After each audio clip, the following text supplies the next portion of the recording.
Bonjour à tous, bienvenue sur les nouveaux chemins. Oh, notre pauvre sexe, gouverné tout entier par ce côté-là. Ah, qu'on a bien raison de nous mettre en tragédie.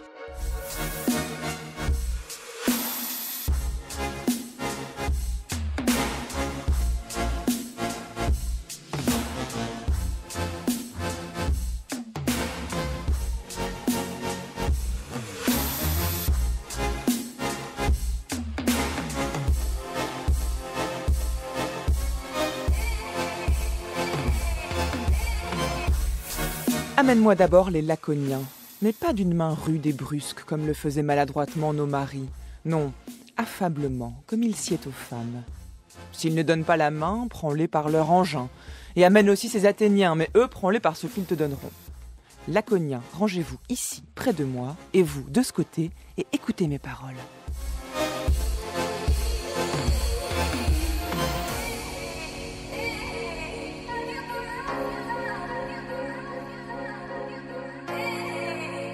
L'équipe des Nouveaux Chemins soutiennent la révolte de Lysistrata en compagnie de Marianne Chassor, Antoine Ravon, Colomba Grossier, Lucie Tardy, avec Nicolas Berger cette semaine à la réalisation, Élise Le à la prise de son aujourd'hui et celle qui illumine tous les jours votre matinée à 10h51. Eh bien, c'est Géraldine Mosna-Savoie et c'est 2 minutes papillon. Bonjour Géraldine. Bonjour Adèle, merci Adèle et bonjour à tous. Peut-on se soulever contre la médiocratie ? Réponse avec l'essai d'Alain Deneau paru aux éditions Luxe intitulé bien sûr La médiocratie. Rendez-vous à 10h51.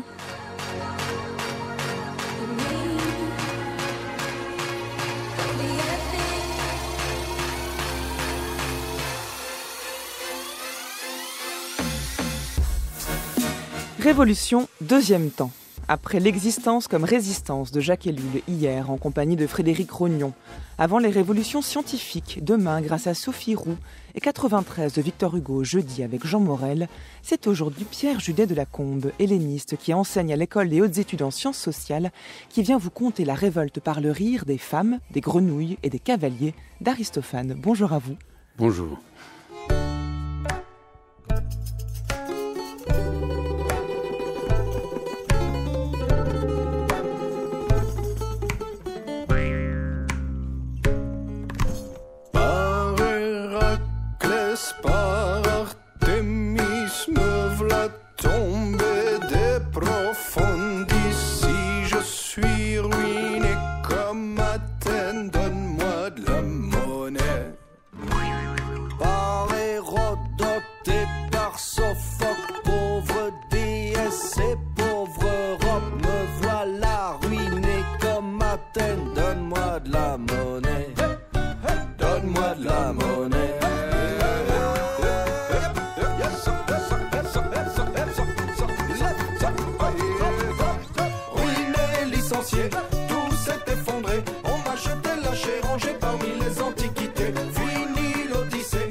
Ne regarde pas si sombre, mon enfant. Ces sourcils froncés en arc ne te vont pas. Ah, c'est que ma chère Cléonice, je me ronge le cœur.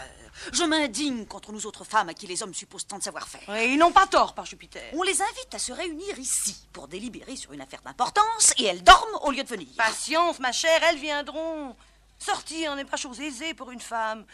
Celle-ci a son mari qui l'occupe, celle-là réveille son esclave, on lève son marmot, on le débarbouille, on lui emplit la bouche. Il y avait pour elle quelque chose de plus pressant que tout cela. Quoi donc, chère Lysistrata ? Pourquoi cette assemblée de femmes ?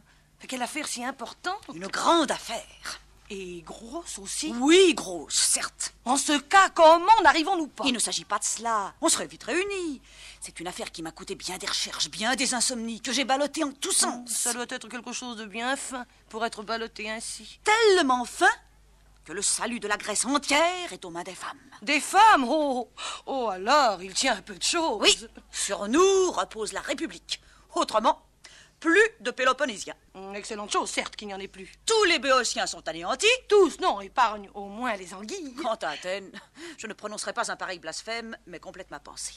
Si au contraire, les femmes se réunissent ici, celles de Béotie, celles du Péloponnèse, nous-mêmes, par notre concours, la Grèce est sauvée. Et le moyen, quand on est femme, de concevoir, d'accomplir une grande pensée, nous nous tenons chez nous, fardés et parés, avec nos élégantes tuniques jaunes, nos longues cymbériques flottantes et nos brodequins. Et c'est précisément de là que j'attends le salut. De nos tuniques safran, des parfums, des brodequins, de leurs canettes et des robes transparentes. Comment cela? Si bien que pas un des hommes d'aujourd'hui ne prendra la lance contre un autre. Alors, par les deux déesses, je me fais une robe jaune. Ni le bouclier, Je passe ma cymbérique. ni l'épée. J'achète des brodequins.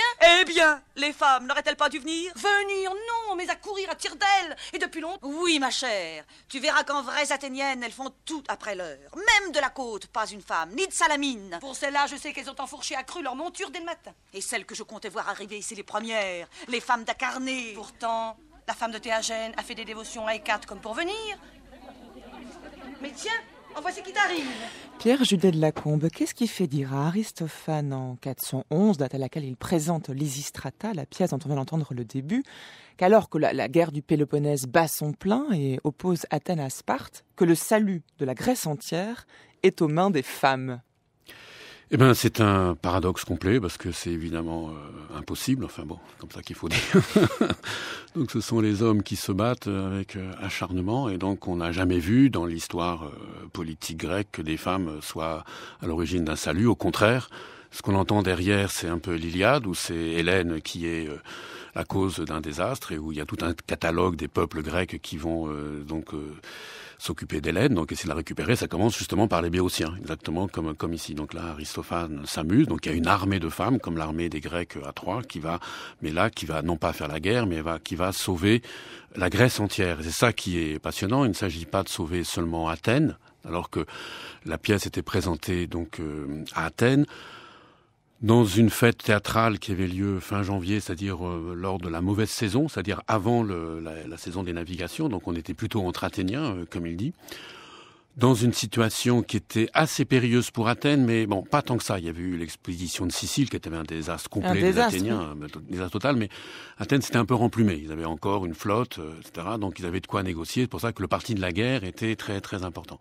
Et face à ces politiques, à ces revirements, ces propositions de paix, etc., donc toutes ces stratégies, Aristophane prend le contre-pied.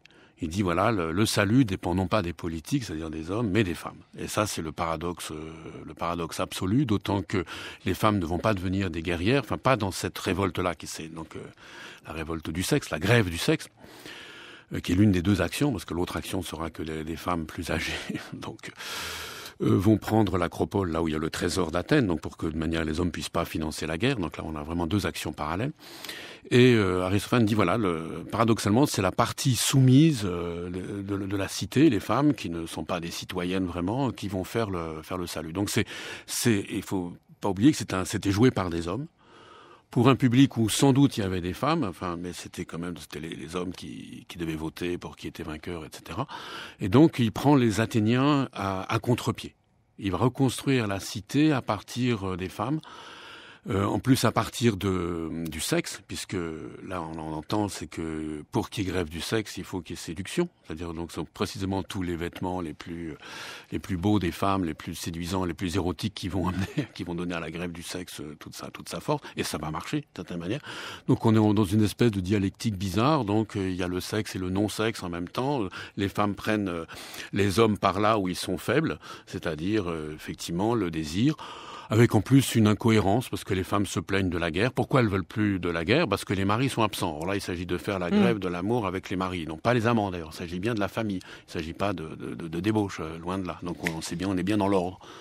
Et c'est donc dès le début, comme toujours, dès les premiers vers, Aristophane pose un paradoxe, quoi. C'est une femme qui fait la police, qui fait le flic quand on le dit, voilà, tu prends cet air-là, elle dit en grec, c'est tu prends l'air d'un scythe, c'est-à-dire d'un policier, parce qu'elle veut mettre de l'ordre, mais elle met de l'ordre par le désordre. Donc on est en plein tourbillon, en pleine dialectique, si on prend un mot. Donc ce que vous voulez dire, c'est que dans un contexte très réaliste, qui est celui de le contexte historique, de la guerre d'Athènes contre Sparte et des déboires qui en découlent, Aristophane propose une pièce qui pour le coup est davantage de l'ordre du délire. Il ne pense pas sérieusement que les femmes vont pouvoir changer la situation. Il ne pense... Alors d'abord, si on est très près de la réalité, parce qu'on sait qu'il y avait une prêtresse d'Athéna qui s'appelait Lysimaché, donc celle qui défait le combat, et là l'héroïne s'appelle Lysistrata, celle qui défait l'armée, parce que c'est elle qui va arriver à arrêter la guerre. Donc on est tout près de la réalité, sauf que Lysistrata là parle d'érotisme, alors que la prêtresse d'Athéna, donc la déesse vierge, évidemment, n'était pas ne pouvait pas parler beaucoup d'érotisme. Et c'est-à-dire c'est compliqué, c'est-à-dire que il ne pense pas que les femmes réellement vont sauver Athènes, mais il pense que le choc que va créer sa comédie va faire en sorte que les Athéniens vont penser autrement leur cité.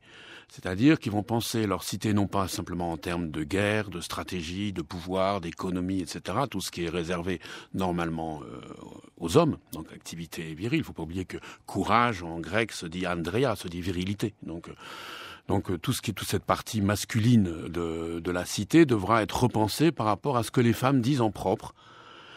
Alors, c'est une révolte, mais je veux dire, ce que les femmes disent de leur propre rôle est conforme à ce qu'on disait qu'elles font normalement. C'est-à-dire que, donc, c'est évidemment l'amour, c'est les enfants, c'est l'économie au sens propre, ça veut dire comment gérer l'oikos, la maison, ça, elles savent le faire. Et elles vont prendre l'or donc qu'il y a dans l'acropole, sur l'acropole, précisément parce qu'elles savent gérer un budget. Elles savent gérer une famille, ce que les hommes ne savent pas parce qu'ils n'arrêtent pas de dépenser de l'argent. Il y a la corruption, etc., thème qui apparaît pas tellement ici, mais qui est dans toutes les autres pièces d'Aristophane. Donc Aristophane va obliger à penser la cité d'un point de vue féminin. Donc, c'est-à-dire du point de vue de l'oikos, de la maison, du point de vue de la sexualité. C'est-à-dire c'est quoi la sexualité, bon, si je puis dire. Oui, allez-y. En un mot. Je vous laisse vous aventurer sur ce terrain. Non, bon, c'est pas spécialiste la question, mais je veux dire, c'est le manque. C'est-à-dire, c'est ce qu'on n'a pas. Et les hommes, vont être en état de manque tout le temps, donc ils vont être armés autrement qu'ils ne le pensaient l'être, etc. Pendant toute la pièce, donc et ils sont en état d'agression. Mais je veux dire, eux étant agresseurs, mais ils n'ont pas la chose. Et donc la femme, c'est cette espèce de dualité. Donc c'est la richesse de la maison, le savoir-faire, etc. Les enfants, la présence, si on peut dire, et c'est aussi évidemment le héros comme manque. Donc les femmes savent gérer ça, alors que la cité ne le sait pas.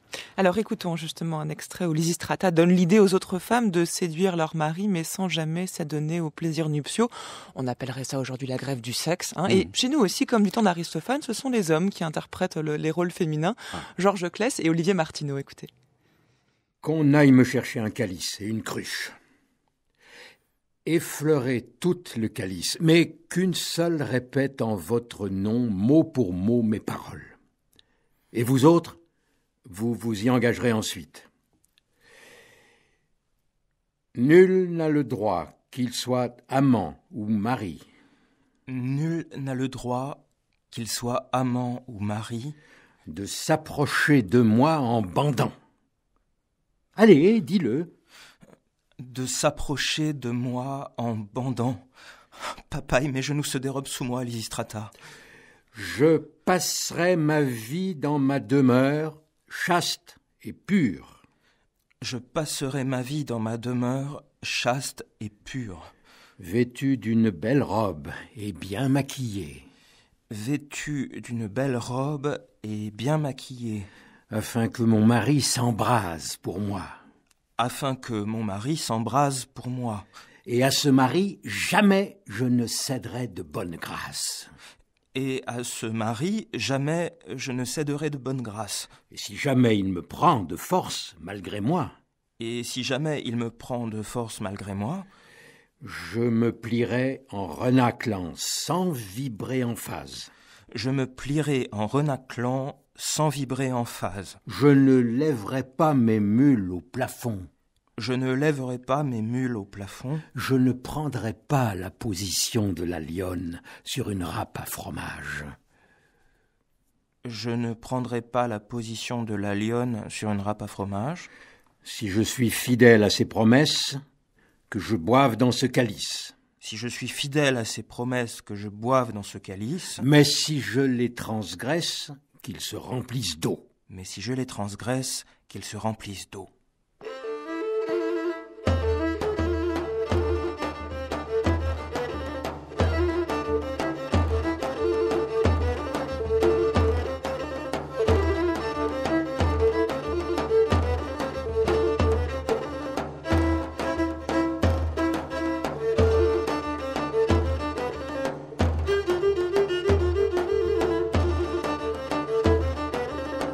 Ce qu'il y a de délicieux dans cette pièce, Pierre Judet de Lacombe, c'est que Lysistrata, alors qu'elle en appelle à cette grève du sexe et donc elle veut initier un mouvement de révolte chez les femmes, se comporte en tout lieu comme une forme de tyran qui impose aux autres femmes comment agir et qui les fait répéter mot à mot dans un contexte où la rhétorique avait tellement d'importance, ce n'est pas du tout anodin.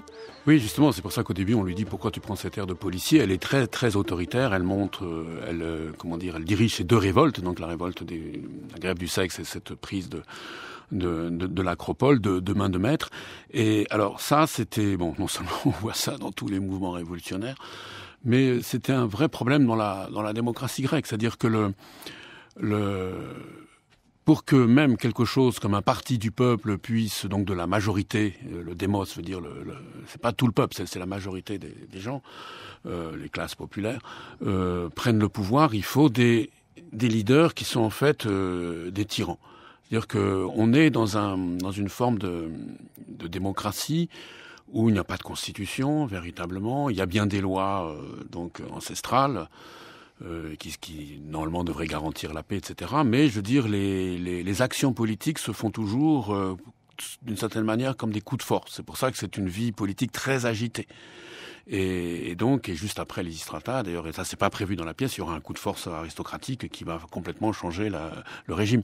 Et donc avant, il peut y avoir des actions violentes de l'autre côté. Donc ce sont toujours des leaders qui, par la parole, donc c'est ça qui est important, par les mots étaient essentiels, puisque on n'avait pas de texte de règles, de certaine manière de normes qui soient strictement établies, très précis, que ce soit en politique ou en justice. Donc c'est la parole.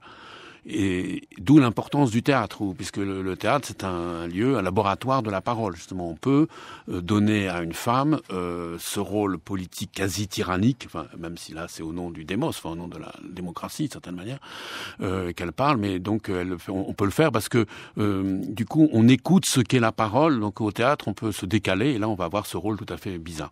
Mais c'est vrai que Lysistrata est très très autoritaire, tout simplement parce que elle s'attaque à non pas il ne s'agit pas de prendre une décision politique, simplement, dans une délibération, faut-il faire ceci ou faire cela, comme on fait à l'Assemblée en général. Là, on attaque l'intimité même. Donc on attaque le désir qui est la chose commune aux hommes et aux femmes. C'est-à-dire ce qu'Aristophane n'a aucun problème à nommer dans la bouche de Lysistrata, on l'a entendu, je ne prendrai pas la position de la lionne sur une râpe à fromage. On imagine bien que là c'est une image qu'il reprend, qui existait dans le quotidien des auditeurs. Ou qu'il invente, ou qu'il reprend, etc. Alors avec en plus, donc là c'est magnifique, si on peut dire, parce que donc il y a l'image noble, la lionne, c'est une comparaison qu'on trouve dans Homère, donc c'est le héros, etc. Enfin on dit plutôt le lion, la râpe à fromage, on la trouve pas dans Homère. Et donc, au contraire, donc c'est une espèce d'objet surréaliste, qui est ainsi proposé. Et ça dans une déclaration solennelle d'un serment. Et le serment, il s'agit de boire du vin, donc évidemment, on va prêter serment aussi parce qu'on a envie de boire le vin qu'il y a dans la coupe, Et c'est la première fois dans la comédie antique que le héros comique est une femme. Alors c'est la seule dans toutes les comédies.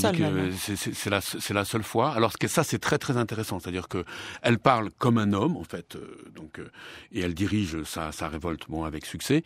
Mais ça on le trouve dans la tragédie. C'est-à-dire que dans la tragédie déjà, alors sur un tout autre type, parce que là il n'est pas question de râpe à fromage, alors même s'il est beaucoup question d'érotisme dans la tragédie justement, mais les personnages maîtres sont la plupart du temps des femmes. C'est-à-dire c'est Clytemnestre notamment, c'est elle qui donc est une femme aussi très très érotique au sens où donc elle tue son mari au nom de l'érotisme que lui-même a tué en tuant leur fille Iphigénie, etc. Donc le sexe est très présent dans les tragédies, que ce soit Antigone avec l'amour de Démon et d'Antigone, etc. Mais là c'est Antigone qui fait le destin d'une certaine manière. Donc là je pense que la comédie a repris un trait de la tragédie où les femmes ont le pouvoir. Donc les femmes, parce que dans la tragédie les femmes sont plus viriles que les hommes. Les hommes sont presque toujours déficients, ils se laissent prendre dans des contradictions, dans leurs intérêts, etc. Tandis que là, il ne s'agit pas d'être viril, simplement, il s'agit d'être autoritaire. Et donc, mais ce qui est frappant, c'est que justement, Lysistrata ne parle comme un homme dans la violence, dans la force, mais sa thèse est féminine. C'est-à-dire qu'elle dit, la cité, c'est une maison. Et les autres villes, donc les autres pays, plutôt le Péloponnèse, les Béotiens, sont des voisins. Et nous, on s'est traités entre voisines. Donc c'est vraiment une image renversée, féminine de la cité, qui se prétend être plus fondamentale. Et c'est ça le point. Alors, sa thèse est féminine, mais pas forcément féministe. On va en parler juste après avoir écouté cet extrait. C'est le face-à-face entre Lysistrata et le commissaire, donc toujours Georges Claes et Olivier Martineau. Mais qu'est-ce qui vous a pris de vous mêler de la guerre et de la paix? Nous allons l'expliquer. Alors parle vite, sinon tu vas t'en mordre les doigts. Eh bien, écoute, et tâche de retenir tes mains. Je ne peux pas, c'est difficile de les tenir avec cette colère. Parle! C'est ce que je vais faire. Au début de la guerre, nous avons enduré de vous, les hommes, avec notre habituelle discrétion, tout ce que vous faisiez. Vous ne nous permettiez pas un murmure. Pourtant, même si elles ne nous plaisaient pas, nous étions bien informés de vos initiatives. Souvent, sans même quitter la maison, nous apprenions une mauvaise décision que vous aviez prise pour une affaire grave. Malgré nos serments de cœur, nous vous demandions alors, en souriant, mine de rien, « Quelle résolution sur la trêve avez-vous fait rajouter sur la stèle à l'assemblée d'aujourd'hui ?» Et le mari de répondre « Qu'est-ce que ça peut te faire? Tais-toi donc !» Et moi, je me taisais. Quand nous entendions parler d'une autre résolution, encore plus désastreuse, nous demandions alors « Ah, mon mari, comment pouvez-vous agir de façon si insensée ?» Mais lui me regardait par-dessous en déclarant que si je ne m'occupais pas de mon tissage, les joues m'en cuiraient pendant longtemps, et que les hommes se chargeront de la guerre. Il avait raison, nom de Zeus. Raison? Comment peux-tu dire ça, mon pauvre ami? Vous preniez de mauvaises décisions, et il était défendu de vous faire des remarques. Mais quand nous avons commencé à vous entendre dire à voix haute dans les rues « Ne reste-t-il plus un homme dans ce pays ?»« Mon Dieu, non, plus un seul, » répondait un autre. Dès ce moment-là, nous avons décidé de sauver la Grèce d'un commun effort grâce à une coalition des femmes. Qu'est-ce que nous aurions dû attendre, hein? Si donc, quand nous disons des choses sensées, vous acceptez d'écouter à votre tour, et vous taisez à votre tour, comme nous le faisions, nous vous remettrons sur le droit chemin. Vous nous... C'est révoltant ce que tu dis là. Ça m'est intolérable. Tais-toi. Moi? Me taire devant toi, espèce de maudite... Et en plus quand tu portes un voile là autour de la tête. Plutôt tomber raide mort. Eh bien, si c'est ça qui te gêne, je te le donne, ce voile. Tiens, enroule-le autour de ta tête, et puis tais-toi. Voilà, si c'était si simple en fait de prendre son voile et d'enrouler les hommes avec ce même voile, ce qui effectivement aujourd'hui a un écho un peu différent. Pierre-Gilles de Lacombe, vous ne trouvez pas que Georges Claes fait une Lysistrata fantastique? Ah, mais c'est exactement ça, c'est-à-dire de cette voix virile. C'est le moins qu'on puisse dire. S'il est mais alors, difficile quand même de ne pas y entendre une portée féministe dans ce texte. Alors, non, mais justement, c'est ça qui est, ce qui est important, c'est le décalage. C'est que justement, bon, on ne sait pas comment il jouait exactement. Est-ce que les acteurs mâles, quand ils jouaient une femme, prenaient une voix de faussée ou pas? Là, on ne sait pas. Mais je veux dire, là, c'est exactement cet art de la distance, donc une ironie, mais une ironie qui n'est pas grincheuse, intellectuelle, si on peut dire, qui crée une présence scénique tout à fait forte dans cette dissonance, quoi, où un homme, bien homme, fait un rôle de femme, quoi. Donc, et du coup, on entend encore mieux. C'est d'autant plus féminin que c'est dit par un homme, puisqu'on entend le contraste.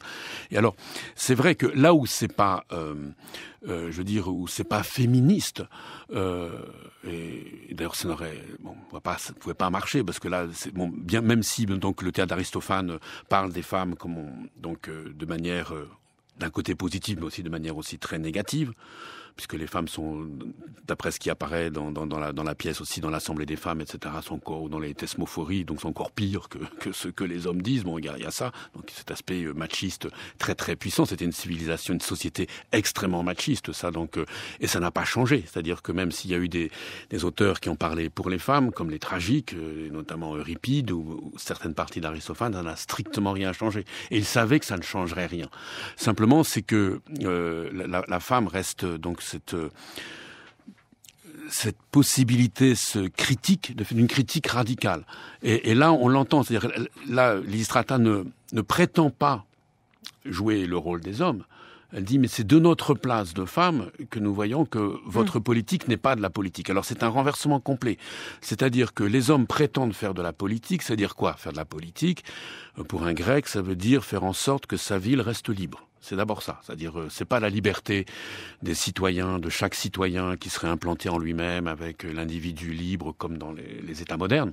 Ça n'existait pas pour un grec. C'était la collectivité qui devait être libre, c'est-à-dire non pas dirigée par un tyran et surtout pas vaincue par un adversaire. Parce que là, c'était des gens qui, quand une ville était vaincue, il y avait des massacres, etc., où c'était l'esclavage, il fallait éviter ça à tout prix. Donc c'était tout pour la liberté. Or, ce que montrent les femmes, c'est que ces hommes pensent faire de la politique, c'est-à-dire se battre pour la liberté, mais ils détruisent cela même qu'ils prétendent défendre. Donc, ils ne font pas vraiment de la politique. La ville est désertée par les hommes. Dans d'autres pièces, on voit c'est la misère, etc. Donc, où c'est la corruption à cause de la guerre. Donc, ce qu'il s'agit de défendre est détruit par les hommes. Et paradoxalement, ce sont celles qui ne se battent pas, qui font l'économie, comme on l'a dit tout à l'heure, qui font des enfants, qui assurent le temps. Donc, qui ne sont pas politiques, qui, elles, font de la vraie politique. C'est-à-dire, elles disposent du vrai critère politique. Alors, c'est féministe au sens où les hommes sont remplacés, de certaine manière. Donc, eux qui dictent des normes, font de la stratégie, etc., donc sont renvoyés dans leur foyer, de certaine manière. Parce que ce sont les femmes qui disent quel est le fondement de la cité. Et ça, c'est très, très intéressant du point de vue de l'histoire de la pensée politique, parce qu'on voit justement, cette démocratie-là se pense comme étant toujours dans une tension entre la politique, c'est-à-dire ce que font les hommes, donc là, il n'y a que les hommes qui agissent dans les actions, et le fondement de cela. Et le fondement de la politique, donc des actions politiques, n'est précisément pas la démocratie elle-même. Ce ne sont pas les institutions. C'est la vie des individus. Et les hommes politiques ne font pas de la politique au sens où ils ne se soucient en fait pas de l'intérêt général, c'est-à-dire de la liberté de la cité. Et paradoxalement, c'est là que le renversement qu'opère la comédie, mais la tragédie le fait aussi d'une certaine manière, c'est à partir de l'expérience des femmes, donc le monde vécu, le monde du temps, le monde de la famille, etc., de la sexualité, qu'on peut désigner quelque chose comme ce que la politique devrait défendre. Donc c'est féministe, si vous voulez, en ce sens-là. C'est-à-dire que la politique, c'est-à-dire les hommes, ne savent pas ce qu'ils font. Parce qu'en réalité, ils sont eux-mêmes asociaux. Ils ne pensent qu'à leur intérêt ou à leur gloriole, etc. Vous voyez, donc ils ne raisonnent pas en termes de bien commun. C'est le point que la comédie oppose à la politique, mais aussi la tragédie, de certaine manière.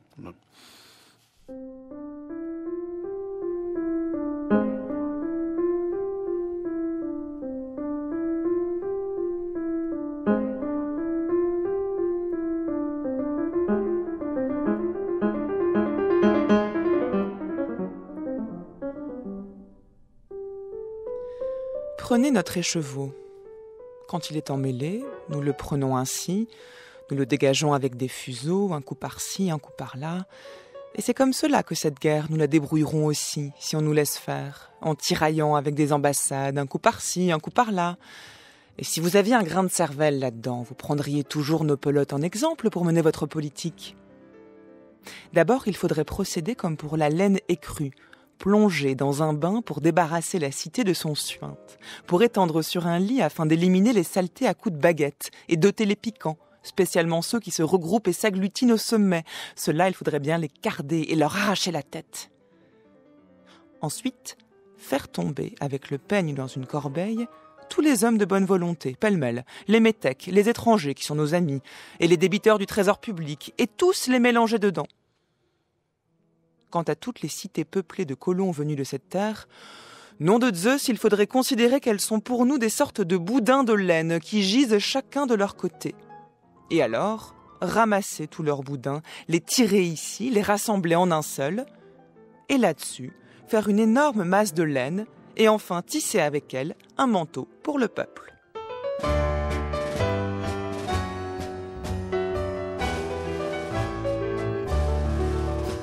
Puisque le feu et la mitraille, puisque les fusils, les canons font dans le monde des entailles, couvrant de mort les plaines et les vallons, puisque les hommes sont des sauvages qui renient le mot fraternité, femmes debout, femmes à l'ouvrage, il faut sauver l'humanité. Refuse de peupler la terre, arrête la fécondité, déclare la grève des mères, au bourreau, crie ta volonté, défends ta chair, défends ton sang, abat la guerre et les tyrans. La grève des mères de Dominique Grange après la grève du sexe d'Aristophane. Et vous écoutez France Culture, les nouveaux chemins de la connaissance. Il est 10h30. C'est le deuxième temps de notre série d'émissions consacrée aux révolutions, révoltes et révolutions. Et après Jacques Ellul hier et avant les révolutions scientifiques, c'est donc de la révolte par le rire, la révolte des femmes, mais aussi, on le verra, des grenouilles et des cavaliers que nous parlons aujourd'hui, en compagnie de Pierre Judet de Lacombe, qui fera paraître prochainement L'avenir des anciens, Oser lire les Grecs et les Latins, un ouvrage qu'on juge d'emblée, avant même de l'avoir lu nécessaire, publié aux éditions Albin Michel. Arrête la fécondité, déclare la grève des mères, au bourreau, crie ta volonté, défends ta chair, défends ton sang, abat la guerre et les tyrans. Est-ce que le ciel a des frontières? Ne couvre-t-il pas le monde entier? Pourquoi sur terre tant de barrières? Pourquoi d'éternels crucifiés? Le meurtre n'est pas une victoire, qui sème la mort est un maudit. Nous ne voulons plus, pour votre gloire, donner la chair de nos petits. Refuse de peupler la terre, arrête la fécondité, déclare la grève des mères, au bourreau, crie ta volonté, défends ta chair, défends ton sang, abat la guerre et les tyrans. Alors, abat la guerre et les tyrans, chante Dominique Grange en chantant la grève des mères, donc le lien là aussi est direct de l'un à l'autre. Mais dans l'extrait que j'ai lu du Lysistrata, Pierre Judet de Lacombe, ici cette fois-ci c'était de la laine à la politique. On avait l'image du fuseau de la laine qu'on retrouve dans l'Antiquité, d'ailleurs pas que chez Aristophane, mais qui laisse entendre ici que Lysistrata propose une forme de métaphore politique qui conduit vers une forme de théorie politique. On a l'impression qu'il y a la construction aussi d'une réflexion politique. Oui, là c'est du sérieux, d'une certaine manière. Ouais. Donc c'est magnifique parce que le manteau de laine, c'était le vêtement des riches, le vêtement des aristocrates. Donc on leur reprochait d'avoir ça. Donc là, ça veut dire que tout le peuple pourrait avoir un manteau de laine. Et donc c'est un métier féminin qui va assurer ça. Or on retrouve la laine, on le retrouve ça dans Platon, avec le modèle, ce qu'il appelle le paradigme, le modèle du tissage pour comprendre ce qu'est la cité. Donc ça c'est la troisième partie du Politique de Platon. Et là c'est presque la même chose, sauf que là c'est tout le travail, c'est-à-dire il faut partir de la laine crue et ensuite la traiter. Et ce qui est très intéressant, on voit que c'est deux opérations différentes, c'est-à-dire il faut séparer les bons des ignobles, des mauvais. Et donc on sépare et après on mêle. Tous ceux qui sont bons, on les met ensuite dans un même panier. Donc et les étrangers là qui forment des espèces de boudins, donc c'est-à-dire des choses qui sont mélangées, on les sépare pour à nouveau les mélanger. Donc c'est la politique est une opération à la fois donc de distinction et ensuite de rassemblement, mais le rassemblement ne se fait pas n'importe comment. Et là, ce qui est très très frappant, et c'est là que on voit que Aristophane est au-delà même du cadre de la cité, parce qu'on est dans un théâtre. Il dit, les métèques, les étrangers, etc., s'ils sont bons, ils font partie du même corps, d'une certaine manière. Donc, ce sont les vertus. Nos amis. Voilà, ce sont nos amis. Ce sont les vertus. Donc les mérites, pas les vertus au sens moral, les Grecs n'avaient pas cette idée-là, ce sont les mérites, ce qu'on sait faire, qui font qu'on a une valeur pour la cité, quelle que soit l'origine, d'une certaine manière. Alors on a dit oui, Aristophane est pour la civilisation grecque dans son ensemble, panhellénique, je pense, plus ou moins, il était quand même athénien, mais surtout c'est qu'il dit, voilà, tout ce qu'on dit dans la culture sur la vertu, le bien, etc., il faut vraiment le prendre au sérieux, et plutôt que d'avoir ça comme mot d'ordre qui justifie des actions qui peuvent être des actions extrêmement violentes, comme on fait à droite et à gauche, comme font les hommes, justement, il faut vraiment partir de là et composer le tissu social par cette décision-là. Et donc c'est une instauration politique de la société. C'est ça qui est. Et donc là, c'est Aristophane lui-même qui fait passer un message politique dans sa pièce. C'est Aristophane lui-même, c'est-à-dire que là, mais ce qui est intéressant justement, c'est qu'il n'y a qu'une femme qui puisse dire ça. C'est-à-dire que ce qu'il en est, parce que les femmes tissent. Le tissage, c'est le travail des femmes. Donc, que ce soit Pénélope, etc., Calypso, Circé, ce sont les femmes qui font ça. Et donc, le paradoxe, c'est ça, c'est que on prend la métaphore vraiment au sérieux, mais on pouvait dire déjà que c'était un tissu, la cité. Et ben là, non, il dit, mais du coup, il faut prendre ceux qui sont les professionnels de ça, enfin, qui savent le faire et qui font l'ensemble de la chose. Et donc, on a un modèle politique féminin. Parce qu'on voit, en plus, c'est pas faire un tissu pour faire un tissu, simplement. C'est pas une simple métaphore. C'est un manteau. C'est-à-dire, c'est le manteau qui fait que le peuple sera effectivement protégé.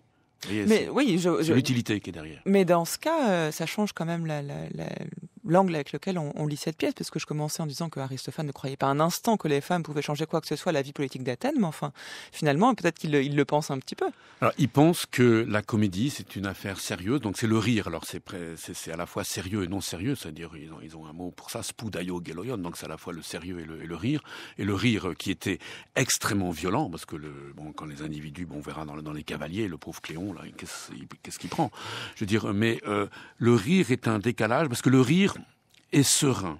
C'est-à-dire que le rire, c'est le rire contre, c'est le rire méchant, il y a tout ça, mais c'est aussi qu'il s'agit de faire rire les Athéniens de leur propre cité. Et quand on leur propose cette image de la laine, ils disent, ben oui, c'est ça. Et finalement, il faut toute cette action pour que quelqu'un puisse dire de manière crédible ça, c'est-à-dire Lysistrata, il faut la grève du sexe, il faut l'insurrection sur l'Acropole, il faut qu'il y ait les vieux crétins là, donc qui ont combattu, qui soient là, qui sont un peu abrutis, le cœur, tout ça, etc. Donc il faut qu'il y ait toute cette mise en scène comique pour que la pertinence de cette métaphore, donc du tissage, enfin, surtout de la laine, apparaisse, donc que le féminin puisse valoir pour la cité. Et donc le rire permet aux Athéniens de se décrocher de leur actualité et de contempler l'ensemble de leur vie politique sous un aspect qu'ils ne connaissaient pas, où la totalité des puissances, c'est-à-dire la sexualité, mais aussi la politique, l'armée, l'argent, tout ça, soit comme réunis. Ce qui n'a jamais lieu. Je veux dire, on ne va pas parler de sexualité à l'Assemblée. Vous voyez, donc, or là, la forme théâtrale oblige à ça. Et donc, ce qui est l'instinct ou le désir, la pulsion, devient un thème aussi public, montré que la stratégie, que le courage, voilà. Et ça n'a jamais lieu, ça n'a lieu qu'au théâtre. Et le théâtre permet, du coup, ce recul, l'humour permet cela. Oui, c'est ça, vous dites le théâtre, mais c'est la comédie. C'est la comédie. Et la tragédie aussi, d'une certaine manière, parce qu'il y a des côtés farcesques dans la tragédie. Bon, ça serait toute une autre discussion. Elle permet aussi de prendre parce que c'est du jeu, le théâtre. C'est pas sérieux, le théâtre. C'est jamais sérieux. Donc on peut se mettre un peu à l'écart. Mais la comédie, le rire permet ça. Et ça, je veux dire, Hegel l'avait dit. C'est-à-dire que la comédie, c'est le savoir rire de soi, c'est un savoir accompli. Alors, regardons, écoutons jusqu'où va Aristophane dans le rire, puisque dans une autre pièce, alors qui cette fois-ci ne donne plus à voir la révolte des femmes, mais laisse penser une forme de révolte quand même, celle d'Aristophane sans doute, eh bien celui-ci met en scène un concours de poésie entre Échille et Euripide, donc quand même grand dramaturge pour le coup tragique, et regardez comment il va les tourner en ridicule. Sur la haute rive de cette tombe, j'invoque mon père, qu'il écoute, qu'il entende. Cette fois encore, il se répète. Écouter et entendre, c'est tout à fait clairement la même chose. Mais il parlait à des morts, mon pauvre. Même en disant 3 fois, on ne les atteint pas. Mais toi, comment faisais-tu tes prologues ? Je vais t'expliquer.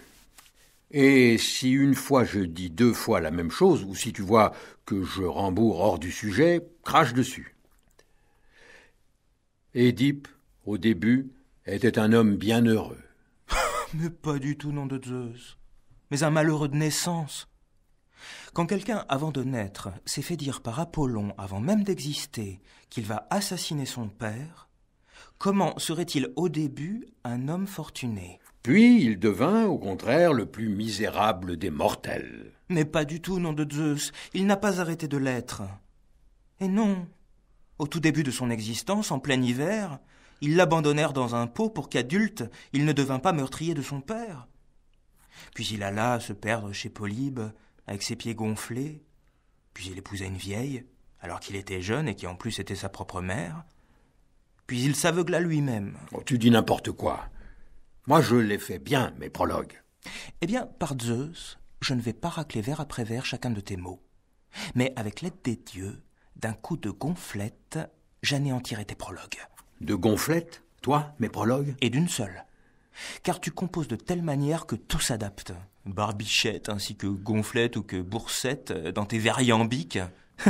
Je te le montre tout de suite. Regarde-moi ça. Tu vas le montrer. Ah oui. Égyptos, comme nombreuse s'en est répandue l'histoire, avec 50 fils, quand la rame des marins l'eut conduit à Argos, égara sa gonflette.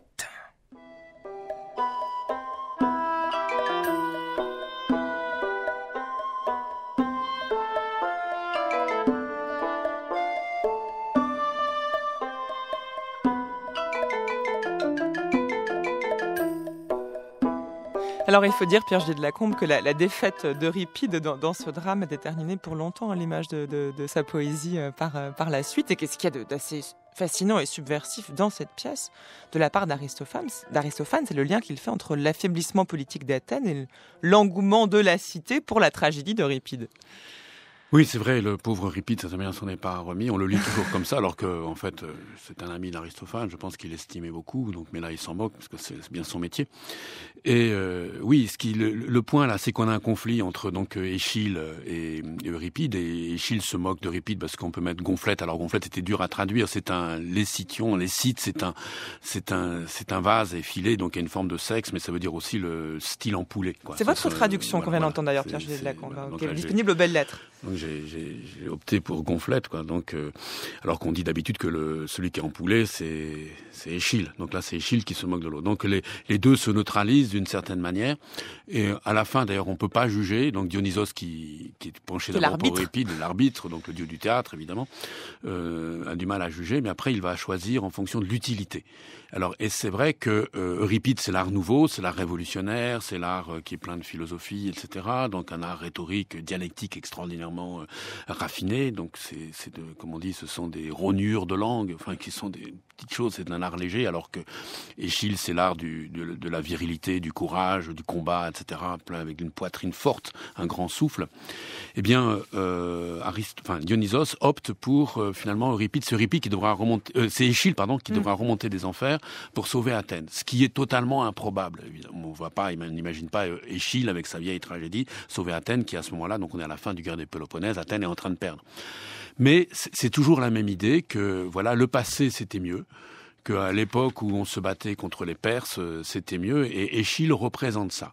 Et donc c'est une manière de dire Athènes est fichue d'une certaine manière, donc c'est l'inactuel qui est le plus important maintenant. Il faut que Athènes se souvienne de ce qu'elle est. Il y a toujours cette idée-là, comme pour les Grecs, l'avenir n'est pas porteur du meilleur. C'est pas comme pour nous, il n'y a pas l'idée de progrès, etc. On ne dit pas ça ira mieux avec le temps, ça c'est une perspective chrétienne du salut. Non, pour un Grec, il faut se débrouiller. Et en fait, les références sont toujours dans le passé. Et là, c'est le grand passé héroïque d'Athènes, c'est-à-dire l'époque d'Échille, l'époque de la victoire de Marathon, puis de Salamine, c'est ça. Donc, Aristophane dit, attention, votre poésie actuelle, donc puisque Euripide vient de mourir, ne sert à rien. Il faut que Athènes remémore ce qu'elle était. Mais c'est purement désespéré, c'est purement c'est un message pour dire voilà, c'est fichu. Mais c'est désespéré à deux niveaux. D'ailleurs, d'abord à l'égard d'Athènes, et en cela il a raison, Oui. et à l'égard de la tragédie aussi, parce que quand même là pour le coup il pointe de manière très très féroce presque l'inefficacité de la tragédie il montre dans la ça. cité. Il montre que après on dit souvent la tragédie est morte après Euripide, ce qui n'est pas vrai du tout. Elle a été extrêmement florissante au IVe siècle, sauf qu'on n'a pas les auteurs. C'est simplement ça. Mais il y avait énormément de pièces, on avait des théâtres construits partout, etc. Donc la tragédie n'est pas morte du tout après Euripide. Mais c'est vrai que la tragédie qui prétendait, c'est ce que disent Euripide et Échille, donc faire un homme meilleur, donc faire l'éducation, n'a pas marché. Et à la fin, d'ailleurs, c'est très amusant parce que donc on demande Aristophane, enfin plutôt le Pluton demande à Échille qui va remonter, dit tu vas condamner un tel, tu vas les envoyer à la mort, c'est-à-dire que tu vas faire le travail que fait la comédie qui en fait tue les gens par les injures, etc. Ça c'est la tragédie qui devra faire ce travail. Donc Aristophane dit en fait ce que vous vouliez faire, vous les tragiques, c'est moi avec ma comédie qui le fait. C'est moi qui peux désigner les coupables, tout ça. Alors je ne résiste pas au plaisir d'écouter un dernier extrait en votre compagnie, Pierre-Gilles de Lacombe, une troisième pièce, Les Cavaliers, cette fois qui date de 424 avant Jésus-Christ. On l'écoute très rapidement. L'extrait ne dure pas très longtemps et vous nous direz en quel sens il est important pour l'émission du jour. C'est un dialogue ou un combat entre ce qu'on appelle le charcutier ou le marchand de boudin et Cléon. Tous les deux doivent flatter Démos, le peuple. Si jamais apparut un homme luttant davantage pour le peuple, Démos, ou t'aimant plus que moi, j'y veux gager ma tête. Et comment se peut-il que tu l'aimes? Toi qui le vois habiter dans ces misérables tonneaux, ni de vautours et tourelles, depuis 7 ans, et n'en a point pitié. Mais après l'avoir enfermé, tu le pressures. Et quand Archéptolémos nous apporte la paix, tu l'as aussitôt dispersé au vent. Et les ambassadeurs, tu les chasses de la ville à coups de pied, dans le derrière, quand ils nous offrent de traiter. Mais c'est pour qu'il commande à tous les Hellènes. Car il y a dans les oracles que celui-ci doit un jour devenir Héliaste en Arcadie avec 5 oboles pour salaire s'il persévère. En tout cas, je le nourrirai, moi, et le soignerai, car je trouverai par tous les moyens bons et mauvais de quoi lui assurer le triobole. Non, ce n'est pas pour qu'il commande en Arcadie, ce n'est pas ça qui te préoccupe. C'est pour que toi, tu puisses davantage rapiner et recevoir des présents des villes, et que Démos, empêché par la guerre et ses fumées de bien voir tes friponneries, soit contraint par la nécessité et le besoin de son salaire de bailler avec toi. Mais s'il peut un jour, ce Démos, de retour aux champs, vivre en paix, s'il y peut se réconforter en mangeant de l'orge en verre et dire 2 mots au mar d'olive, il connaîtra de quel bien, avec la solde militaire, tu le frustrais. Et alors, tu le verras venir, campagnard revêche, qu'était le caillou à déposer contre toi. Tu le sais, c'est pourquoi tu le dupes et débites des songes sur son compte. Alors voilà, c'est la lutte contre la guerre qui justifie la révolte des femmes dans le Lysistrata qu'on a entendu, qui est aussi de mise dans les grenouilles, eh bien voilà, est présent dans toutes ces pièces. On ne peut pas lutter contre la guerre, nous dit Aristophane, sans dénoncer les fauteurs de guerre. Et c'est l'intérêt de cette pièce des Cavaliers, Pierre-Gilles de Lacombe. Oui, c'est-à-dire que Athènes vient de remporter un succès militaire à Pylos, et c'est Cléon, donc c'est la gauche. Cléon, c'est un démocrate qui est, comme tous les démocrates, militariste, enfin donc pour l'action. Et là, donc il y a une révolte. Alors c'est très très intéressant cette pièce parce que contre Cléon, donc chef populaire, qui d'ailleurs sera réélu après, enfin va gagner après malgré la pièce, eh bien on trouve un charcutier. Ah, vous dites charcutier, pas marchand de boudin? Ou marchand de boudin, il fait les deux. Il fait les marchand d'andouille, on trouve aussi. Marchand d'andouille, voilà. Donc. Et c'est vraiment intéressant parce que et le chœur, par contre, ce sont des nobles, des jeunes gens avec le cheveu long qui sont nobles, qui sont des cavaliers, donc qui viennent de remporter aussi un succès militaire. Là, c'est l'aristocratie. Et ces nobles soutiennent un charcutier, c'est-à-dire que c'est tout à fait improbable en fait. Et le charcutier est plus vil, plus affreux que Cléon, c'est-à-dire il flagorne, etc. Mais le charcutier, c'est intéressant parce que Cléon est donc qui est penté comme un homme qui fait du cuir, qui travaille le cuir, il découpe. Et ça, c'est un travail important dans la cité, c'est-à-dire de bien découper, bien répartir. Mais il découpe des vieilles peaux, etc., qui sentent mauvais, tout ça. L'autre, il fait de la charcuterie. Il cuit, il met ensemble, et on avait les boudins tout à l'heure. C'est pour ça qu'il sait faire la cité, même s'il est de très très basse classe, de très basse extraction, etc. Il sait faire mettre ensemble le corps de la cité. Et à la fin, d'ailleurs, il va faire bouillir le vieux Démos, donc le peuple, qui campagnard, d'ailleurs, c'est-à-dire que la cité, c'était plus que la ville, rusée, et il va le rajeunir, il va devenir, alors que c'est comme dans les grenouilles, il va devenir comme le Démos de l'époque du combat contre les Perses, donc de la victoire de Marathon ou de Salamine. Il est entièrement rajeuni, ce n'est plus du tout le même. Et c'est un charcutier qui sait faire ça. Encore une fois, on prend contre un chef politique, Cléon, on prend encore plus bas que lui, encore plus affreux que lui, donc un vrai salaud, quoi, donc le charcutier. Et c'est lui qui va pouvoir redire ce qu'est le corps social et politique. Et la comédie fait ça. Avec, c'est complètement improbable, évidemment, mais ce qui compte là, c'est cette métaphore, une fois, de la charcuterie, alors que découper, bien, donc ça marche pas parce qu'on ne fait que couper le corps social. Vous voyez, donc là, il y a une vraie image. Donc, voilà, une vraie image politique du tissage jusqu'au boudin. Jusqu'au bout, là.